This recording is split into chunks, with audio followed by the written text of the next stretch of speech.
Hi everybody, I'm going to explain a little bit about the guitar and the notes on the guitar. We're going to start with our thickest string, which is the E string.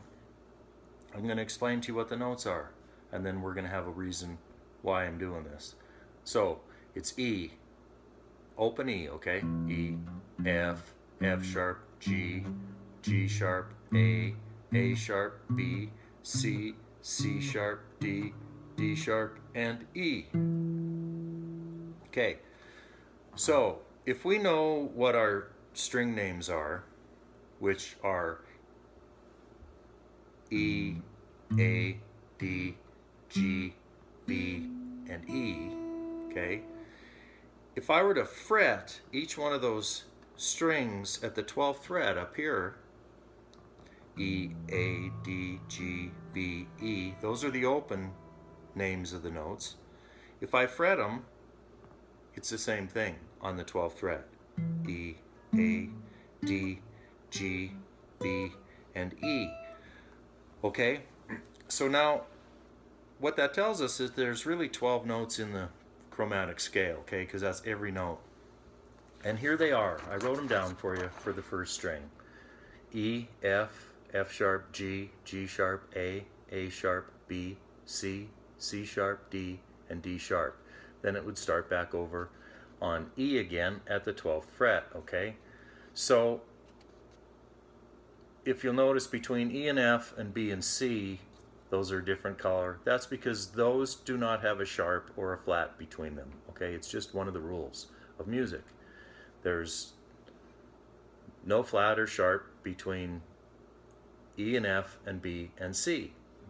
So if you learn this scale, the way I explain that to you, and then for instance you go down to your next string, which is the 5th string, okay, down here on the 5th string, which is an A note, okay, open A.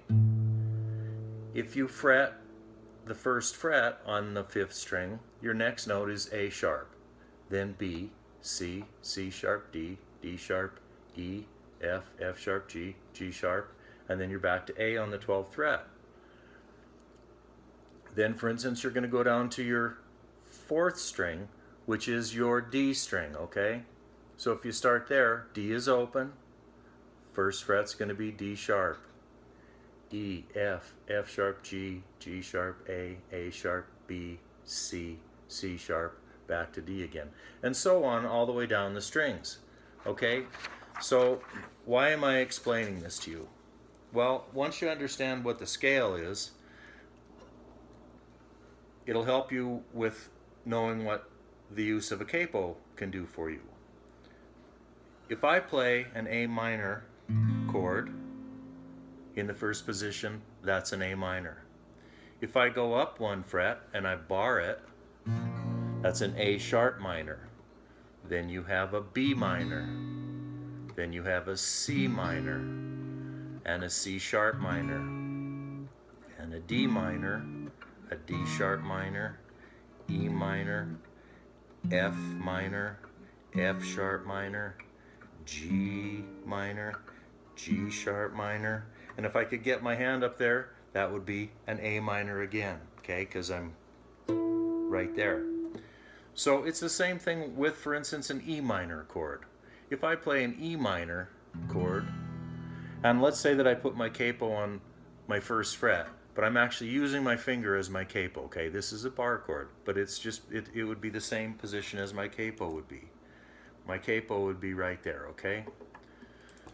So if I'm here, E minor, we know that, and I'm playing it with these two so that I can play it in a bar chord. So then you have F minor, F sharp minor, G minor, G sharp minor, A minor, A sharp minor, B minor, C minor, C sharp minor, D minor, D sharp minor, and then you're back up to E minor again. So that works for all of these chords. Take a regular E chord, an E natural chord. So if I go up 1 fret, E to F is what? That's E, you go up one fret, that's F, okay? Go up another fret, it would be F sharp. Go up another fret, it's going to be G. So let's do that. E, that's an F chord. Up one fret. Up two frets, F sharp chord. Go up three frets, it's a G chord. So if you wanted to play a G chord, but you didn't want to bar it, you can put your capo on the third fret, and you can play an E fingering, okay? That gives you your G. So why do you want to do this exercise, and even why do you want to even use a capo? Well, let's take the song Good-Hearted Woman, for instance. You might not be able to play it with a D, G, and A chord shape, okay? A long time forgotten, her dreams that just fell by the way. That might be too low for you. So let's put a capo on the second fret and see what that does for us. We're still going to be playing those same shapes, the D, G, and A. A long time forgotten, her dreams that just fell by the way. The good life he promised her ain't what she's living today. So, by taking your capo, moving it up two frets, what you have done is you have taken your D, G, and A chords that you were playing originally, and you've moved them up two frets. So what are they? The D becomes an E because of D, D sharp, and E, okay? You went up two frets, D sharp and E. The G becomes what? G sharp, A. So the G is now an A. And the A that you were playing, A sharp, B, that becomes a B because you put the capo on the second fret. So now what you're playing is, pardon me, now what you're playing is, that D is now an E chord. And the G is now an A chord. And the A is now a B chord because you went A sharp, B, put the capo on the second fret. So basically, that's how all this works for using a capo up and down the neck. Heck, if I'm just playing this chord right here, I might not know what that is off the top of my head, but I know that I'm playing an E shape, right? So I can go E, F, F sharp, G, G sharp, A. Oh, so that E became an A because of the way our scale works. Let's just say that I'm going to play an A minor shape down here at the 7th fret. I don't know what that is right off the top of my head, and I honestly don't, but I'm going to figure it out.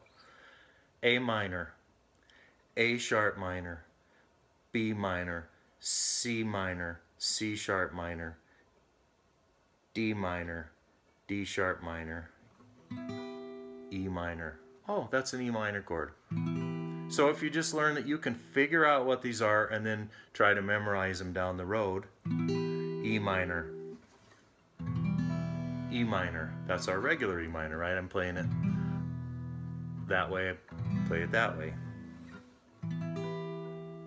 So you take your A minor position and you turn that into an E minor chord. That's kind of how the scale works, and that's kind of how a capo works. And I hope that helps you. It helped me, and good luck to you. Subscribe to my channel. Appreciate it.